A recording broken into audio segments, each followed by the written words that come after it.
Welcome, folks. We're so happy to have you here today.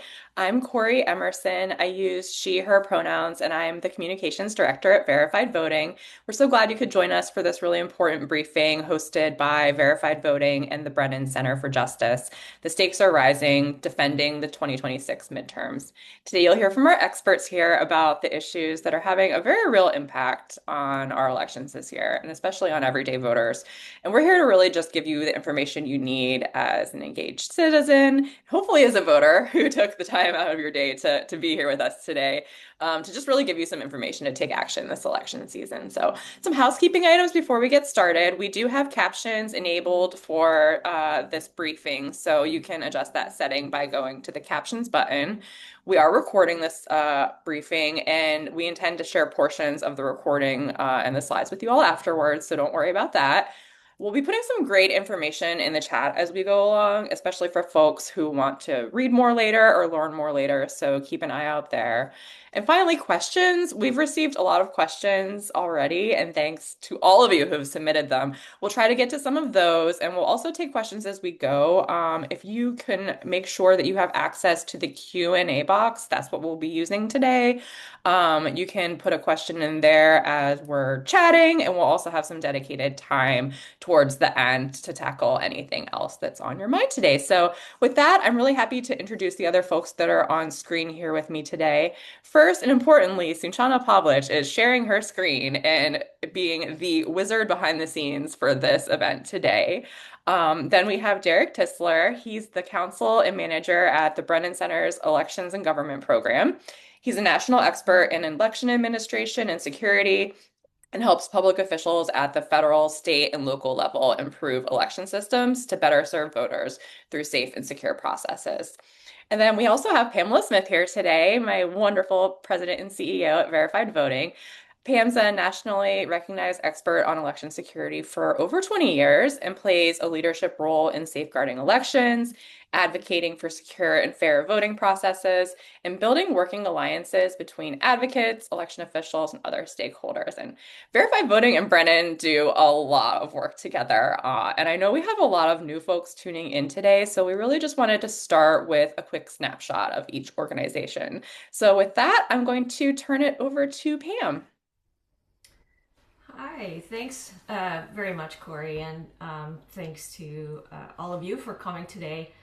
Corrie, quick note, I'm seeing that there's an echo problem for some folks, but hopefully that will resolve itself. Maybe log out and log back in if it's only you. I'm not hearing an echo, but that doesn't mean others aren't. Okay, thank you. So if you can go to the next slide. Thank you. So Verified Voting's mission is strengthening democracy for all voters by promoting the responsible use of technology in elections. Our goal is really to, have an impact on technology, on procedures, on contingency plans that can reliably allow voters to vote and have their votes cast and counted the way they intend. And that should provide justified confidence in election outcomes. So the idea of it is to really ensure every voter can cast an effective ballot and that election officials have a way to demonstrate that the outcomes are correct. Next slide. Some of the work we do is on ensuring that there are voter verified paper ballots in all jurisdictions. A lot of progress, more to go. That because we want voter verified paper ballots, we do not want internet voting because it does not provide voter verified paper ballots. And post-election audits are an essential check on the kinds of outcomes, on every outcome and all the necessary procedures and processes, including, but not limited to, counting the ballots. Next slide. So some of the work we do is provide support and planning and assistance for post-election audits. We have a massive data set and resources that everyone can use, from researchers to media and others. Advocacy and guidance about what constitutes a reliable, system and good practices, voter education, what voters can do to safeguard their own vote. And we do a lot of work with election protection, which I'll talk about in a moment. Next slide. Over to you, Derek. Great, thank you. So a little bit about the Brennan Center for those of you unfamiliar. We are a nonpartisan law and policy organization that works to reform, revitalize, and defend systems of democracy and justice. We do, in our democracy work, we work across a broad range of issues, including election security and election administration, voting rights, redistricting, campaign finance, other rule of law type of issues, kind of a wide range of things. I work with the Elections and Government program at the Brennan Center, meaning most of my work is on election security and election administration. In general, we work at the Brennan Center through research, identifying problems, developing solutions, advocacy, both in the court and with public officials to advance those reforms, and then public education as we try to help people understand their democratic systems and how they can best participate in those systems and help support them at the end of the day. We are a close and frequent partner with Verified Voting, and I'm very happy to be joining them today on this presentation. Pam mentioned the great resources and data that Verified Voting has available. I might be the number one user of those resources in the country, so always happy to be here working with Verified Voting. Thanks, Derek. So glad to hear that you use our resources like so many folks do. So I'm going to get started on some questions. This is for Pam to start. We are getting, well, a lot of us are losing sleep, I think, about elections these days, including myself, with the landscape changing constantly. Is there any good news? And if there's anything good, how have Verified Voting and Brennan Center worked together to get to this point? You know, there is good news, and I think it's important to name it when we have it because I think it grounds us and it gives us context, right, for the work that's still ahead. There's much more to do. It's critically important, but let's not let the sort of drumbeat of alarm obscure real durable progress that has been underway for a number of years. I think the first thing is a decade ago, a significant number of American voters were really casting ballots on machines that didn't have anything to audit, anything to verify. It was all electronic. And that is now the rare exception rather than the rule, that, except for in Louisiana, but fully paperless machines are a thing of the past.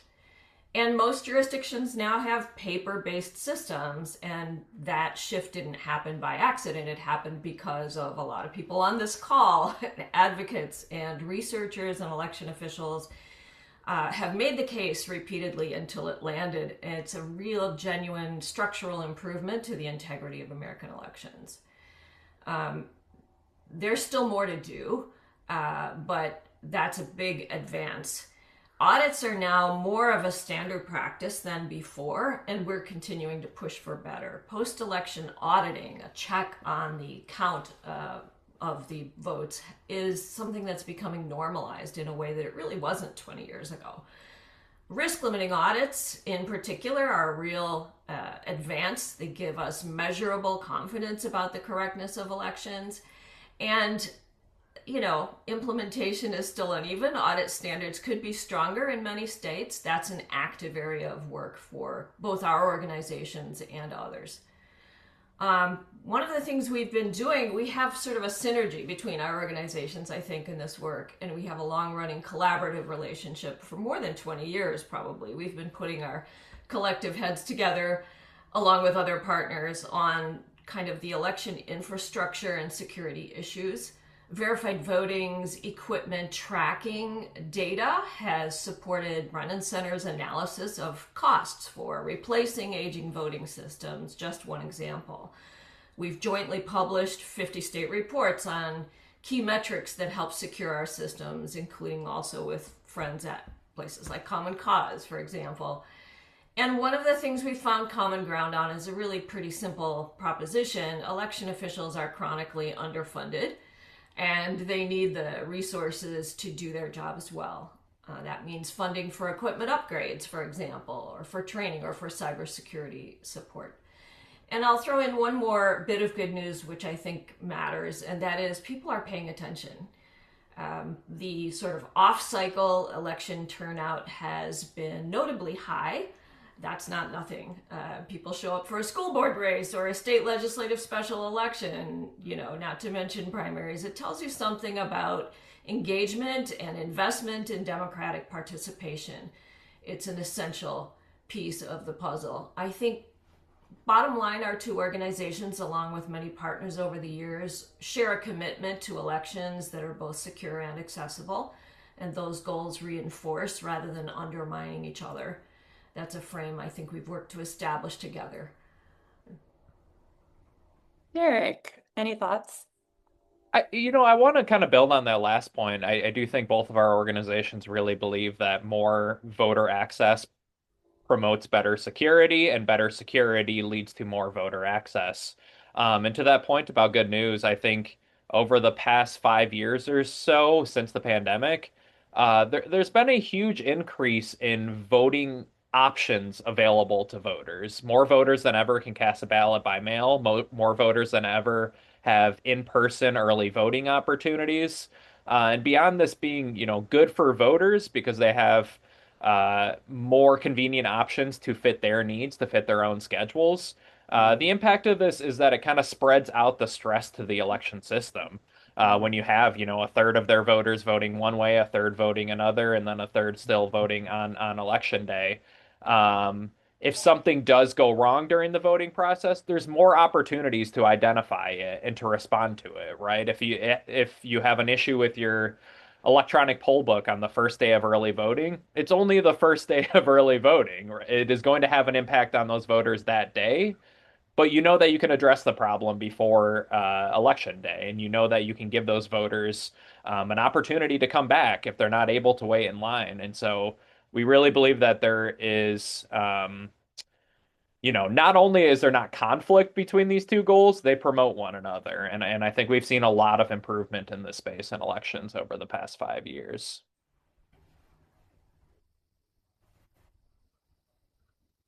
And can we talk about yesterday's primary really quickly? One of the reasons we scheduled this briefing on May 20th was because there were some big primaries yesterday, including in my home state of Pennsylvania. Pam, what are some of the key takeaways from the primaries so far this year? What does this mean for November? So we're active in the Election Protection Coalition, which runs the 1-866-HOUR vote hotline. And we monitor for issues, especially specific to technology, that can affect voters as they go to try to vote. And we work on helping to ensure that those can be resolved in real time on election day. And we also monitor for, the time that it takes to deal with these issues. And I have, kind of good news, right, from that. We're not just watching for these acute failures, but also challenges. Sometimes voters move, they don't know their new polling location. Sometimes voters stay put and their district moves out from under them. But primary electorates tend to be more experienced, and so we watch carefully to see what's happening ahead of November, when there's going to be a lot of less frequent voters in the mix. Good news yesterday was that things were relatively calm, except in isolated areas. Probably the biggest issues we noted from yesterday had to do with the equipment that was used to check voters in electronic poll books. In Cobb County, Georgia, for example, this county was working to resolve those issues. They were taking action to keep polling places open late, and they deployed some alternate means to check people in.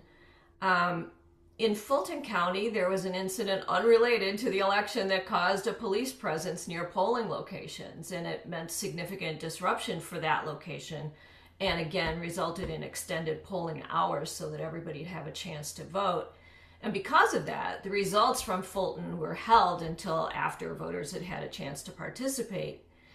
In Lehigh County, Pennsylvania, there was another incident, again unrelated to the election, that caused disruption in the vicinity of a polling place. And it's hard on the voters when these things happen, but it is real life. And we hope that voters get their votes banked early so that they're less vulnerable to any kind of incident on election day.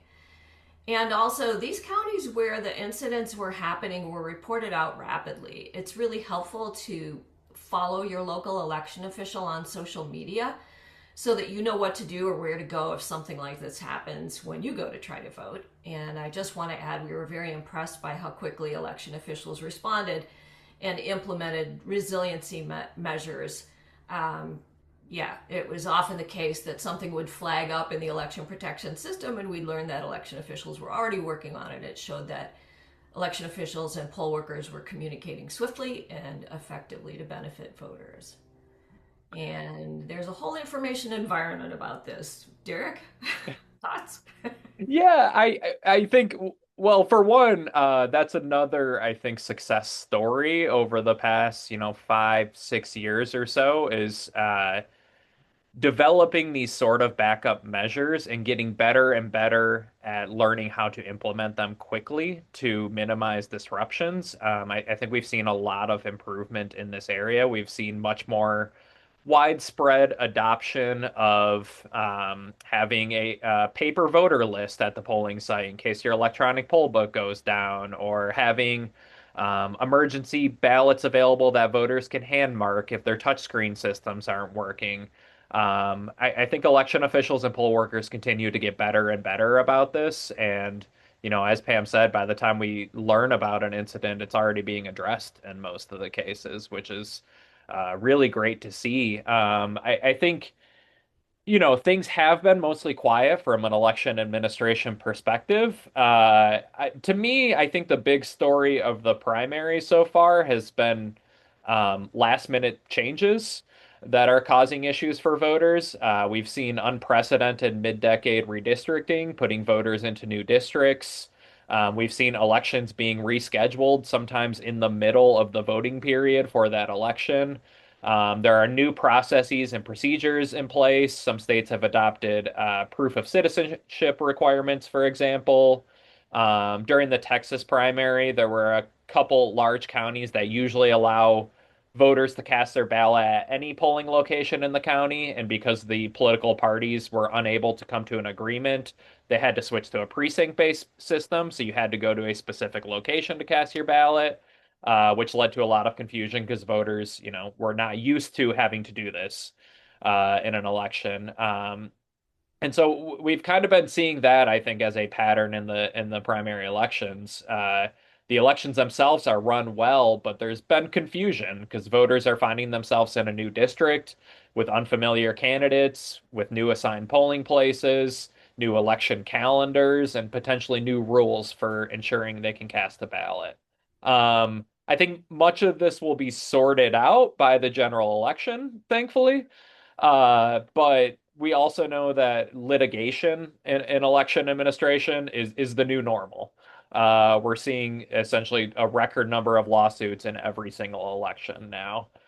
So we do believe that voters should anticipate last minute changes and ensure that they have all the information that they need and have a plan to cast their ballot. And as Pam said, take advantage of early voting options so that you don't have to navigate any unexpected challenges at the last minute. And always be checking with your local election office for any of the latest updates. And, adding to this chaos that I think some voters, are experiencing that I'm picking up on when I'm doom scrolling at night. There's just a lot of actions happening at the federal level that are very alarming. Pam, this is for you. Can you start out and just tell us a bit about the president's latest executive order on elections and how that could potentially impact the midterm elections? Yeah, so I think there's already impact from the executive orders in different ways than maybe was hoped by those who issued them. um, so the latest executive order attempts to charge the U.S. Postal Service with sort of being a gatekeeper for who can vote by mail. creating new federal lists for authorized mail voters, and refusing to deliver ballots mailed by anyone who's not on those lists. What could possibly go wrong? It also would impose criminal penalties for election officials and mail carriers and others who send ballots or deliver ballots from any, quote, ineligible voters as the administration determines it. It tells Homeland Security to put together lists of voting age citizens in every state using federal resources that have actually already been assessed to be both unreliable and incomplete. And this is on top of an earlier executive order that dealt with voting system certification and sort of proof of citizenship, show your papers types of provisions and more. Both are kind of directives to federal agencies to take certain actions affecting how elections are administered, but it's critical to understand that elections are administered by the states and the counties.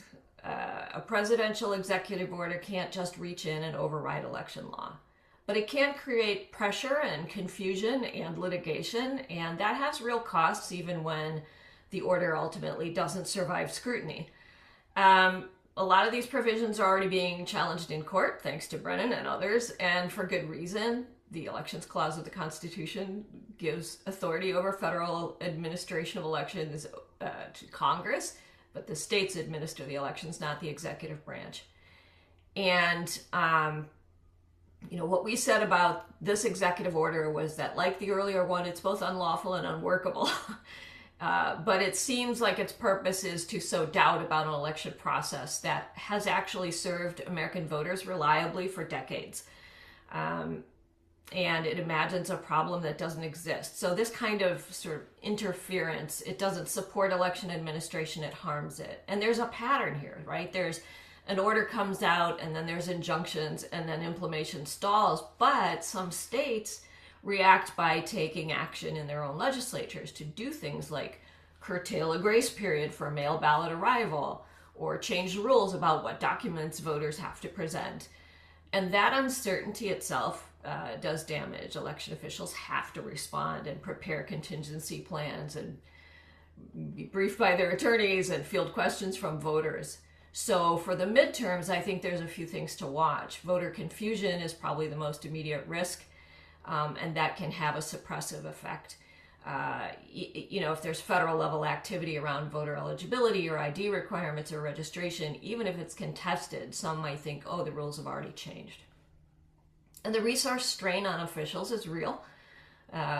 Every hour an election director spends responding to a question driven by these executive orders is an hour they're not spending on election readiness. That's not trivial. And if courts are still sorting out injunctions close to November, I'm hoping that Derek will say that they won't be. But if that's true, you could have a patchwork of different rules in different places. And that's the kind of thing that, generates election protection emergencies. Having a decentralized system is a defense here. Local election officials know their laws if they have good legal support and they're connected to networks like the ones that our organizations help sustain, then that's the firewall. I want to flag that there's some links being dropped in the chat that are really worth bookmarking. The Brennan Center has done such solid work tracking this in real time. An analysis of the mail voting executive order specifically, I think, is really important. Also, the kind of running status tracker on executive orders more broadly, and the Justice Department requests for voter information, which is its own separate thread that you should keep track of. Derek, anything to add? No, I think you covered it really well. I do think the main takeaway is that courts have pretty consistently stepped in and reaffirmed what we already know, which is that the president has no role in election administration in America. That, state and local officials run elections according to rules that are set by states and set by Congress. And the president just has no role to play here whatsoever. One of the links shared in there has the status of the first executive order, and you'll see that essentially every major provision of it has been blocked by courts for this exact reason. I would fully anticipate the same response to the second executive order. I think the only reason that we haven't seen that yet is courts haven't found the federal government actually taking any steps to implement that order. So there needs to be some progress made in order for the legal challenge to be ripe. But I would fully expect the response to be the same, and we think that courts have been um, a strong enforcer here of this basic constitutional principle that the president does have a role in election administration. How concerned, this is for either of you, how concerned should we be about insider threats? With the Tina Peters commutation coming in a few days ago, I know that that's, on the top of a lot of folks' minds, especially election officials that are very diligently doing their jobs, and also voters who, turn to these election officials for accurate information. How concerned should we be about these insider threats? And what are we doing at Verified Voting in Brennan to help, combat that? Um, I think insider threats maybe don't get enough public attention. A significant election security vulnerability is insider threat, and it boils down to unauthorized access, right? It can result in actual harm or potential for harm to ballots, to documents, to records, to equipment. And we saw this come into focus after 2020. There were a number of incidents, and there are folks on this call who have done a lot of work tracking that. Susan Greenhall, I'm looking at you.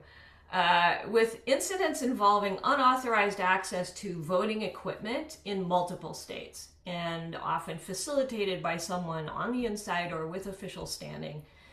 That was what happened in the Tina Peters case. And, commutation of a sentence or a reduction of a sentence is really problematic for that. That threat has not gone away.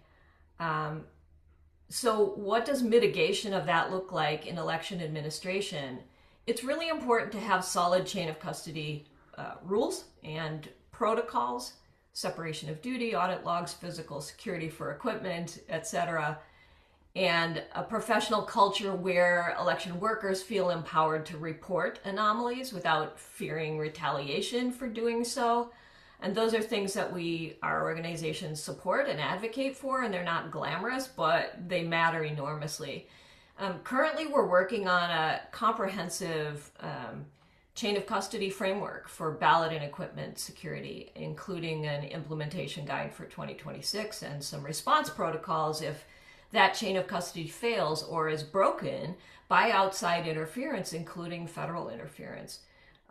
Such as maybe what happened in Fulton County. And the work is designed to help jurisdictions, give them the legal, operational, and communications tools that they need for an area that's often undercovered, but which has been in the news lately and is always important. And these threats kind of converge when there's federal interference and insider threats. So when federal officials or rhetoric delegitimizes state and local election administration, it gives cover for bad actors and it erodes some of the professional norms that are part of our defense. So the environment of rhetoric matters, as does the legal one.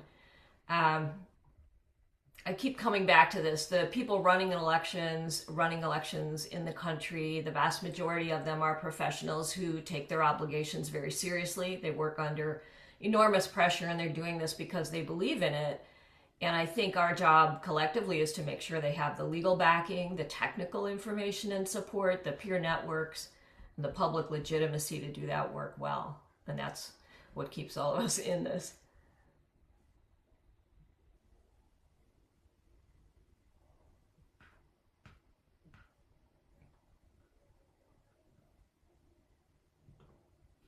Oh, Corey, you're on mute. Sorry about that, Derek. I was wondering if you had anything to add to that. I don't think so. I do think this risk of insider threats is in some ways the flip side of decentralization and American elections, as much as having decentralization is a good safeguard and protector of election security. It does mean that there are nearly 10,000 local election officials who have primary authority for running elections. And so even though it's always likely with that big of a sample, you're going to have people who will buy into conspiracy theories like this, right? And so it overall represents a very small portion of election officials in general. But because each of these individuals has authority to run elections, there's an outside risk of using their official platform and their position of trust to spread misinformation about election security. And so I think that is one of the biggest impacts that we've seen from these insider threat incidents, more so than any impact on an election. So, given these, threats and what the current landscape looks like, what are some of the biggest needs for elections offices for us here, in terms of resources? Is it resources? Is it better voting technology? Is it security improvements? What are some of the biggest concerns that you still have, that are very real right now? I can jump in first on this one. So, one of the big issues that we've been tracking this year is that the federal government has really abdicated its role in supporting election security, with cuts to funding, services, support that it had provided from 2018 to 2024. Doing things like threats assessments at the local level, providing incident response support, supporting nationwide information sharing networks so that, an election official in Pennsylvania has insight into what's happening in Wyoming, recognizing that similar threats face all election officials, even if the administration itself is decentralized. So much of this that was built up, and I think has had a really positive impact in improving the foundation of election security, is now gone. And election officials are needing to look other places to find make up for the gap that's been left here.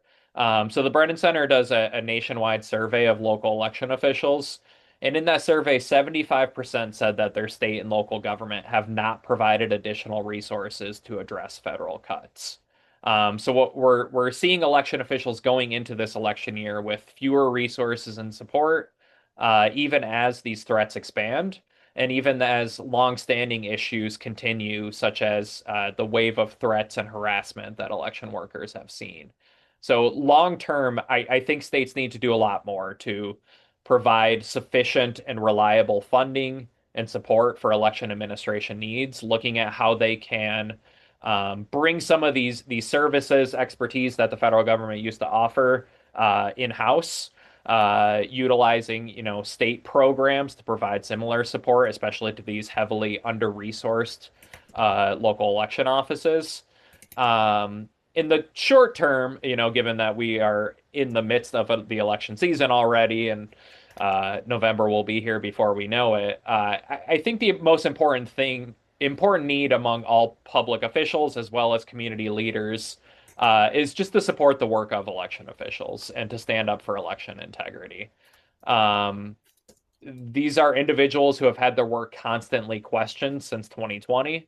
Many of them have faced death threats from their own community. Many more know that they could be the next to receive threats like this if the results go one way or another, and even if even the slightest mistake is made during the voting process and blown into some sort of conspiracy, as we've seen in recent past. So I think these are people who need support. They need help educating voters on the work that they do to keep elections secure and accurate. And ultimately, they need people to have their backs if they come under attack. And I think that's the most critical way that people can support elections this year, recognizing that, providing any direct support for election administration is often, difficult to do, and especially as many states have made it even more difficult for outside experts to lend support to election officials. Pam. Yeah, I think this is really it kind of segues into a human face on the issues. There are jurisdictions that are running equipment that is aging out, things that are hard to source parts for, that vendors don't support anymore, that predate current standards or even should age out in favor of better systems like hand-marked paper ballots that don't rely on QR codes for tabulation, for example. The federal funding that came through HAVA in the early 2000s and subsequent rounds of grants have helped, but have never been sort of a permanent solution. And so this funding landscape is even more uncertain, and equipment upgrades cost real money. I think audits, there's unfinished work. We've made real progress on paper-based voting systems, but the audit side of the equation is still catching up to the benefits of a strong, robust audit, rigorous enough to produce measurable confidence in outcomes. And importantly, I don't think we can rely on recounts to see us through, because they don't always happen, because they don't always involve a manual sort of hand-to-eye check on the voter's intent from the actual ballot. So strengthening audit requirements and funding implementation of those audits is one of the highest leverage investments that's available right now. Research that we've done has shown that voters want to know that someone is checking. And the stronger the check, the more assurances we all have about elections everywhere.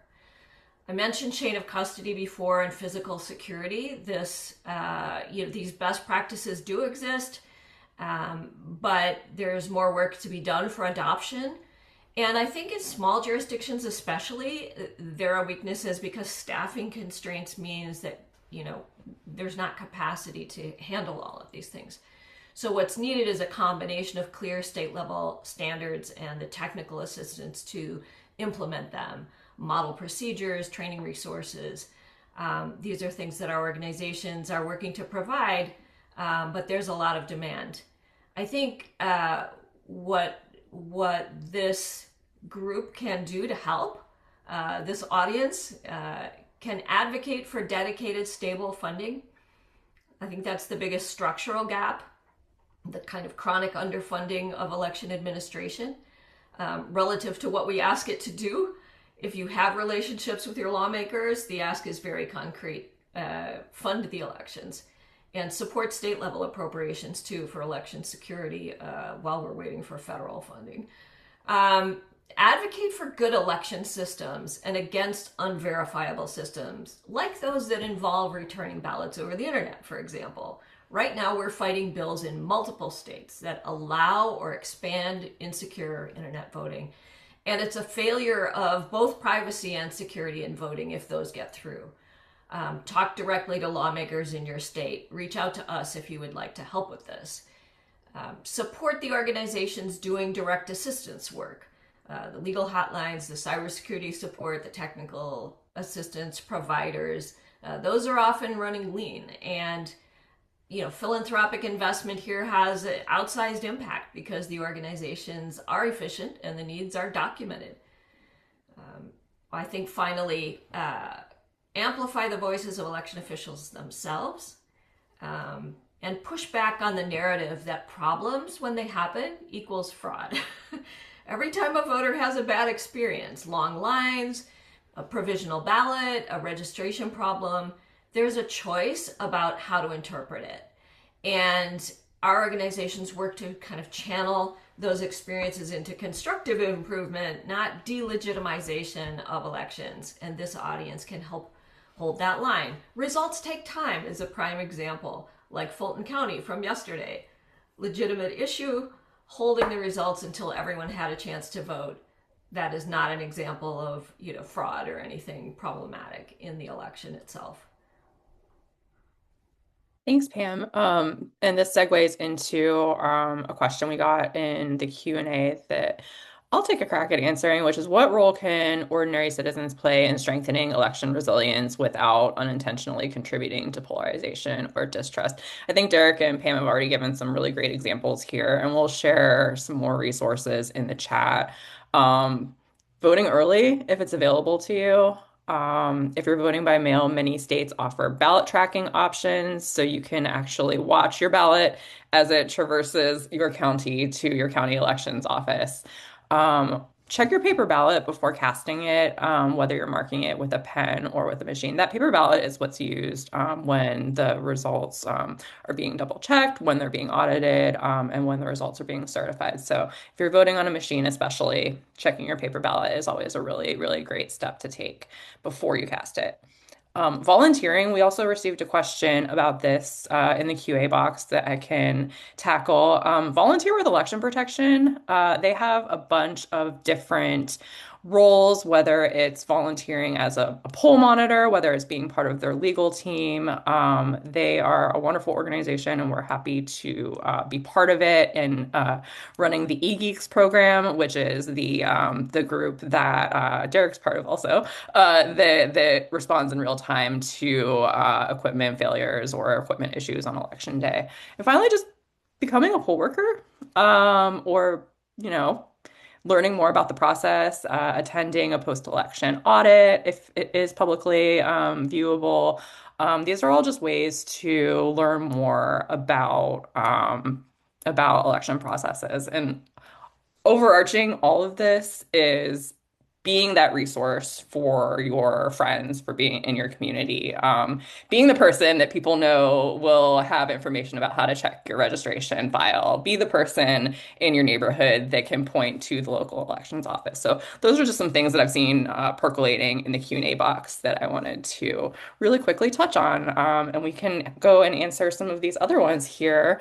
Um, I do want to go back to a question. We've gotten a couple questions about internet voting. Are there is there any current legislation that we're tracking? And do we anticipate an influx of more of these internet voting bills popping up around the country? And I think Yeah, I'll give this one to Pam. yeah, I'm gonna jump on it.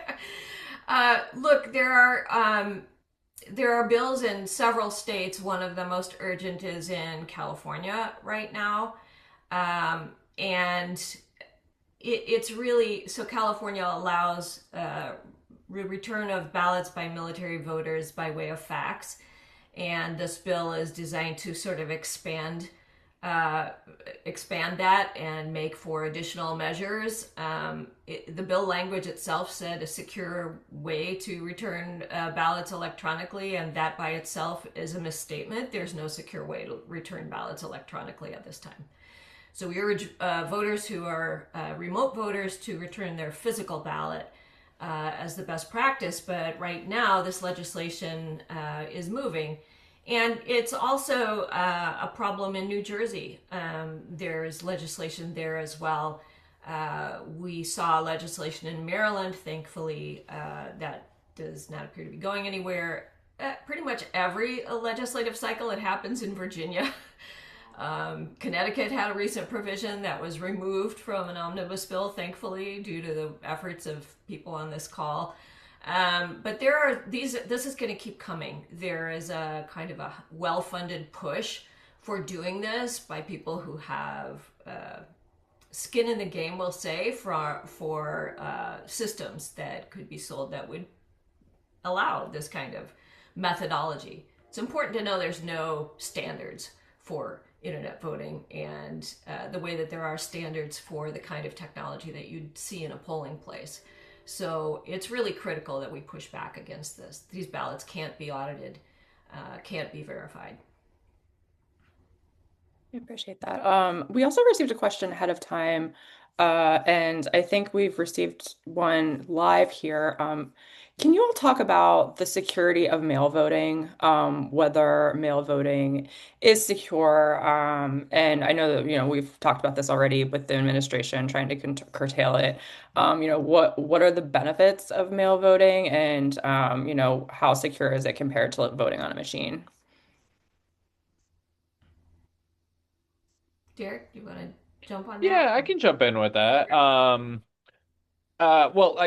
I guess mail voting is kind of voting on a machine in some ways. Also, those ballots, at least in most places, are counted the exact same way using a tabulator.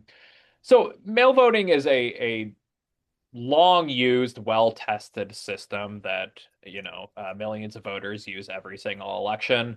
Every state has developed their own safeguards throughout the process to verify who those ballots are going to make sure that every voter can only, cast one ballot. All of these sort of safeguards that are in place in the in-person voting process are also present in the mail voting. They're just in a slightly different order, and different, verification means have to be used. But I think the biggest thing to keep in mind is that it really is layers of protections, right? And that's the basic idea. You're never relying on, one single part of the process to protect the security of the election. It is about checking at every step along the way as the ballot goes to the voter, comes back to the election office, and then is eventually included in the count. So, I think you can absolutely trust mail voting. I think it's a secure system. There's obviously a record of every single vote that is cast when it's cast by mail. Um, so overall, yes, it's a secure system, as secure of a system as voting in person. The exact safeguards are just a little bit different. Another question we received ahead of time, and also have gotten in the Q&A box here, that a lot of politicians, not a lot, but some politicians are raising unfounded claims and concerns about election fraud, to justify stricter voting laws.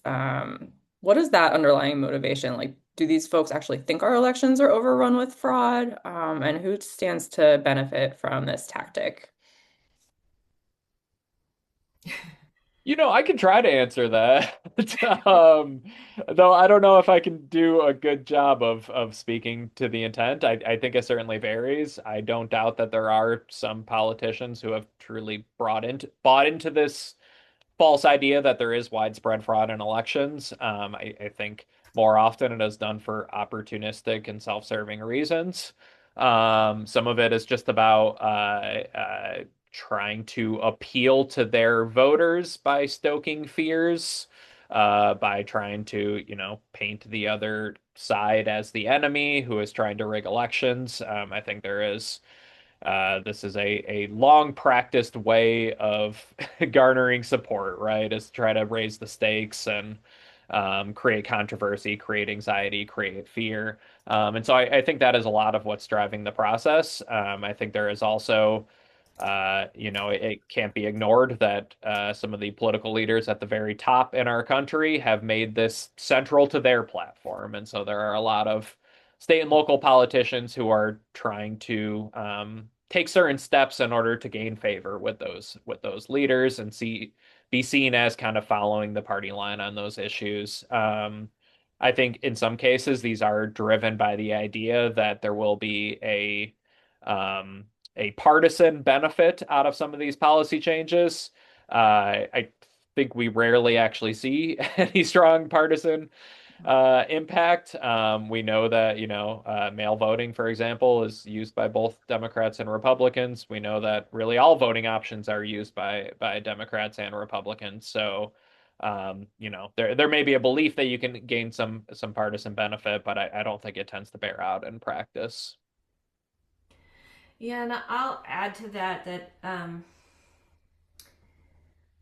we would never say there's no such thing as fraud in elections, but or that there couldn't be any such thing as fraud in elections. I think what's important is that we know what the mitigations are, right? And those mitigations are things that continuously are in improvement over time. We don't just accept an envelope with a photocopied mail ballot in it that doesn't come from a registered voter or have identifying information that's necessary for the election official to confirm that that's an actual vote. And I think that what a lot of folks don't know, and I think this is because it's so complex, is that there are checks and balances. those can be strengthened, and that's why we do what we do. That's what we're here for, is to strengthen the checks and balances, things like audits. And I think another area that is sometimes under-examined is the transparency of elections. You can observe most of the processes that take place in elections. I'm fortunate to live in California, where it's explicit that you can observe elections pretty much start to finish, and that means everything from observing when they test the equipment before the election, observing when they're processing vote by mail ballots in the elections office, observing when they're conducting a post-election audit. And being able to observe the conduct of an audit, especially if you could get a good look at it and it's meaningful observation, is huge. It's just huge. We don't expect people to have a great audit and then do it behind closed doors where nobody can see. That doesn't generate trust. What generates trust is the observability and transparency in an election, and I think that's a really key thing too.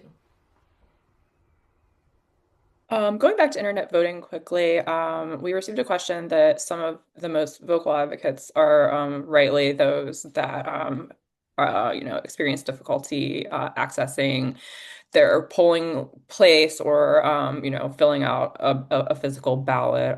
What are some alternatives that are safe? And can you talk a little bit about how we can sort of amplify those as an alternative to internet voting? Yeah. So this came to the fore in a couple of phases. First, looking at how remote voters, voters who are deployed in the military or who live overseas, can participate in elections. And it used to be just abysmally bad. In 2009, a law passed at the federal level called the Military and Overseas Voter Empowerment Act, which established some clear windows for voting opportunity that was much more reasonable than some states had at that time. A minimum of 45 days before the election, a ballot goes out to you if you've requested one. And those ballots can be transmitted to you electronically, which is a safe use of the internet. And then you can fill it out and return it. Military voters can use something called the 11 DoD label, which it's like express mail for military voters, and it brings ballots back to the county office in about 5 days. So it's a huge improvement over what happened before. Problem is, not everybody knows about that availability. For voters closer to home, particularly this came up during pandemic election of 2020, a lot of jurisdictions moved to more vote by mail and closed a lot of polling places, and maybe rightly so. Nobody especially wanted to be in a polling place right about then at the height of the pandemic, but voters with disabilities who relied on the technology in the polling place were kind of shut out. And one of the things that we've worked on previously is something called Remote Accessible Vote by Mail, RAVBM. I know there's too many acronyms in elections, but Remote Accessible Vote by Mail gets you a ballot that you can fill out using your own technology, your own computer at home, your own assistive technology, and then print it out and send it back in. Is that a perfect solution?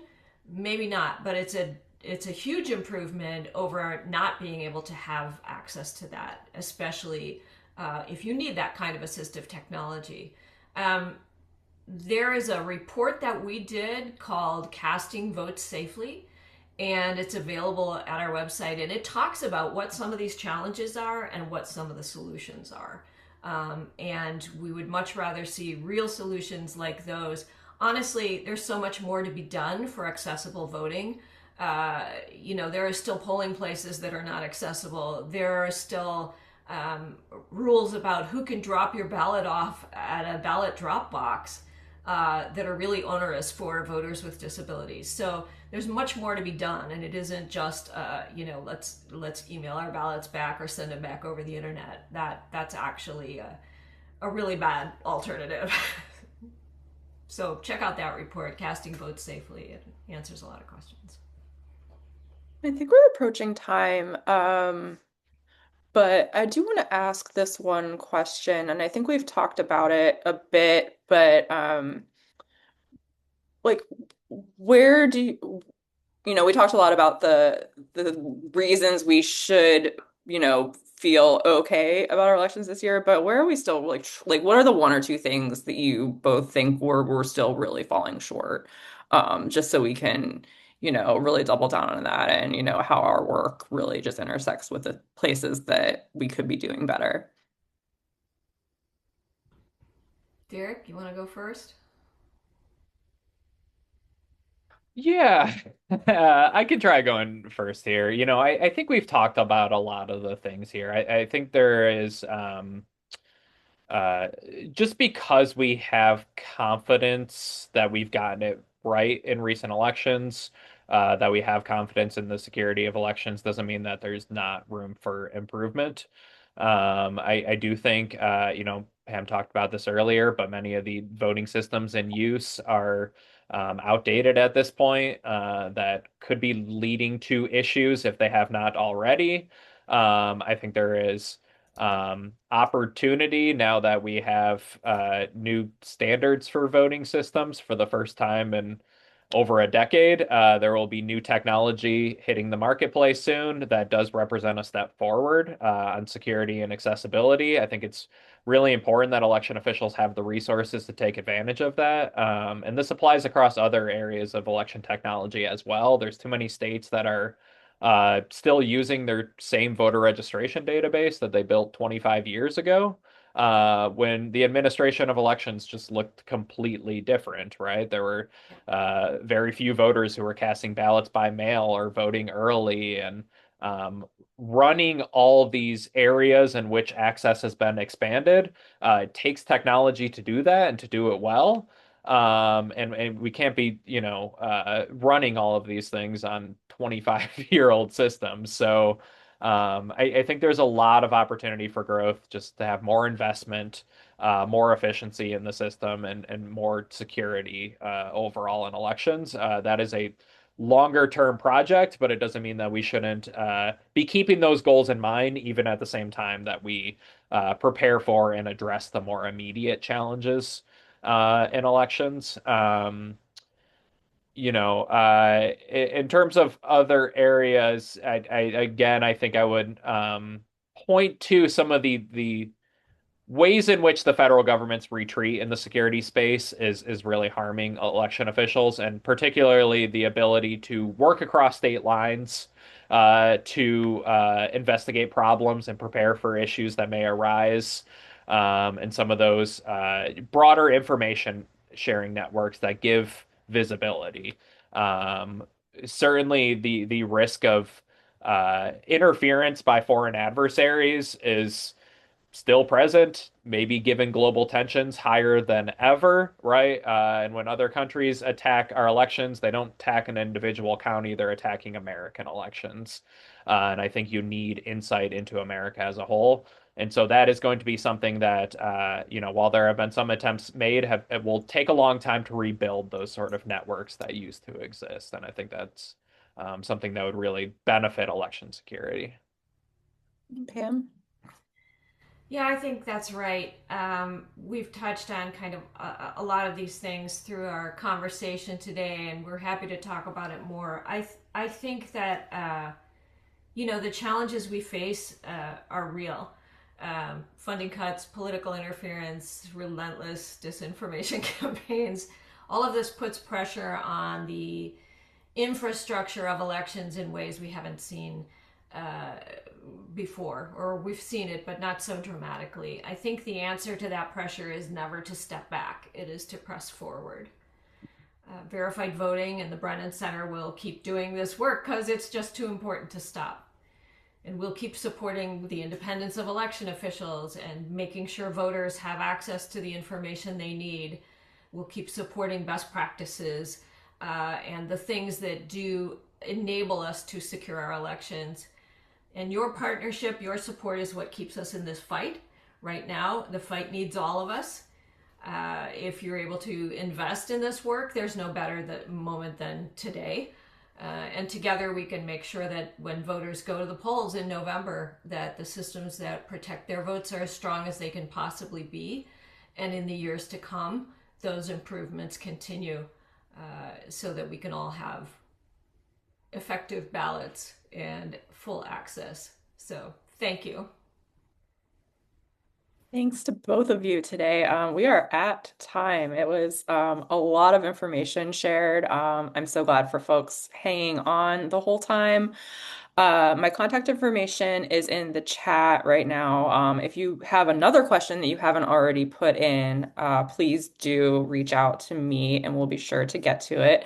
Also, if we didn't get to your question today, same, we will get back to you. And please look out for that post-event email that will have all of this great information that we had in the chat today, the link to the recording, the slides, everything. So we really appreciate you being here with us today. Pam, Derek, any final closing thoughts? I just am so grateful to the people who are on this call. I can see your names in our list of attendees and people who weren't able to be here but registered so they can see the video later. You're the ones that make elections work and continue to make elections better. It matters so much so that all of us can have justifiable confidence in outcomes. So keep doing what you're doing, and we'll keep doing what we're doing. And thank you so much. Reach out to us if you didn't get your question answered and you have thoughts. Thank you. Derek? I think that covers it well. Perfect. Well, I appreciate you both. And again, so much appreciation for all of the folks who tuned in today. So we will catch you next time. Enjoy the rest of your afternoon.